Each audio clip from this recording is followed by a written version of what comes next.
नमस्कार, seat scanner में आपका स्वागत है। मैं हूं राकेश रंजन। सीट स्कैनर में आज हम जिस विधानसभा सीट को स्कैन करेंगे वो मुजफ्फरपुर जिले में पड़ती है और जो लोकसभा क्षेत्र है वो वैशाली लोकसभा क्षेत्र है। रहस्य से पर्दा उठाता हूं और आपको बता देता हूं कि आज हम पारू विधानसभा सीट को स्कैन करेंगे। देखिए, पारू विधानसभा क्षेत्र में जो पहला चुनाव हुआ था वो 1957 में हुआ था और तब दो विधायक चुने गए थे, एक अनुसूचित जाति से और एक सामान्य वर्ग से। चंदूराम और नवल किशोर सिन्हा तब विधायक बने थे। 1962 में ये एससी आरक्षित सीट के रूप में ही यहां पर चुनाव हुआ था, लेकिन फिर 1967 से पारू विधानसभा की सीट सामान्य सीट हो गई और तब से सामान्य सीट के रूप में ही पारू में चुनाव होता आया है। पारू में अब तक कुल 17 विधायक जो है वो चुने गए हैं, मतलब 16 चुनाव हुए, 17 विधायक चुने गए, क्योंकि 1957 में 2 विधायक चुने गए थे। कांग्रेस के 5 विधायक यहां पर बने हैं। बीजेपी 4 बार यहां पर सीट जीतने में सफल रही है। आरजेडी और जनता पार्टी को 2-2 अवसरों पर कामयाबी मिली है, तो जनता दल, लोक दल, संयुक्त सोशलिस्ट पार्टी और निर्दलीय भी एक-एक बार यहां से चुनाव जीते। सर्वाधिक जीत की बात करें तो अशोक कुमार सिंह ने सर्वाधिक 4 बार पारू विधानसभा का प्रतिनिधित्व किया है। अगर आप पारू में आखिरी 3 चुनाव की बात करें 2010 से, तो तीनों ही बार पारू में कमल ही खिला है और हर बार अशोक कुमार सिंह ही जीते हैं। 2010 में वो 19,027 वोटों से चुनाव जीते थे और तब उन्होंने आरजेडी के मिथिलेश प्रसाद यादव को शिकस्त दी थी। अनुनय सिन्हा कांग्रेस प्रत्याशी पीछे छूट गए थे 9.14% वोटों के साथ। 2015 में जब महागठबंधन बना तब लगा कि यहां पर आरजेडी का दावा मजबूत होगा, लेकिन जब परिणाम आया तो सभी चौंक गए, क्योंकि अशोक कुमार सिंह ने महागठबंधन की लहर में भी 13,539 वोटों की जीत हासिल की। 48.21% वोट वो लेकर आए, जबकि आरजेडी के शंकर प्रसाद 40.1% वोट ही ला सके। 2020 में परिस्थितियां बदली, जेडीयू वापस से एनडीए फोल्डर में, लेकिन बीजेपी की ये परंपरागत सीट जैसी हो गई थी, लगातार जीत मिल रही थी, तो इसीलिए अशोक कुमार सिंह एक बार फिर से प्रत्याशी बने। दूसरी तरफ महागठबंधन में यह सीट कांग्रेस को दे दी गई और अनुनय सिन्हा चुनावी मैदान में उतर गए।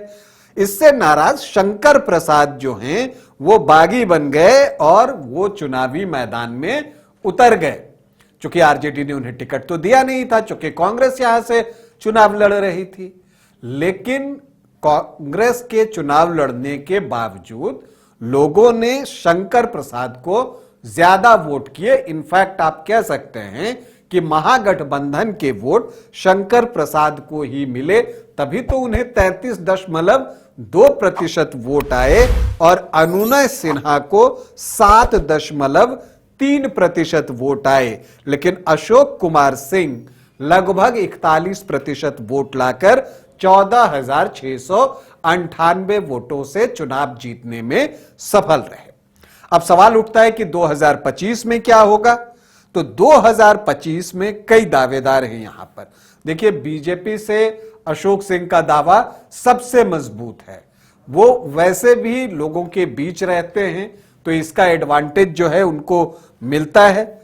इसके अलावा राजकुमार शाह भी बीजेपी से प्रयास करते हुए दिख रहे हैं। आरजेडी से शंकर प्रसाद यादव का दावा मजबूत दिख रहा है और कांग्रेस से अनुनय सिन्हा एक बार फिर प्रयास कर रहे हैं। लेकिन पिछली बार महागठबंधन में रहने के बावजूद अनुनय सिन्हा तीसरे स्थान पर चले गए थे और सिर्फ उनको 7.3% वोट आए थे। तो यह मानकर चलिए कि इस सीट पर आरजेडी ही चुनाव लड़ने वाला है। हालांकि जनसुराज से किशोर कुणाल सिंह का नाम लिया जा रहा है, वो आर्मी से वीआरएस लेकर आए हैं, तो वो चुनाव पर कितना असर डालते हैं ये तो वक्त बताएगा। फिलहाल हम यहाँ के जातीय समीकरण को समझने की कोशिश करें, जो कि एक अनुमान पर आधारित है। अनुसूचित जाति के 16.61% वोटर, मुस्लिम वोटर्स 12%, यादव 12.5 से 13.5%, तो MY 25 से 26%।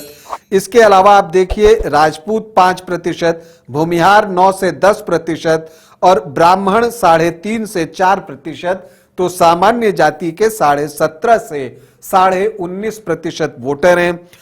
कोयरी की बात कीजिए 3.5 से 4.5% और कुर्मी 4 से 4.5%, तो यहां पर कुशवाहा और कुर्मी को मिलाकर 7.5 से 8.5% वोट होते हैं।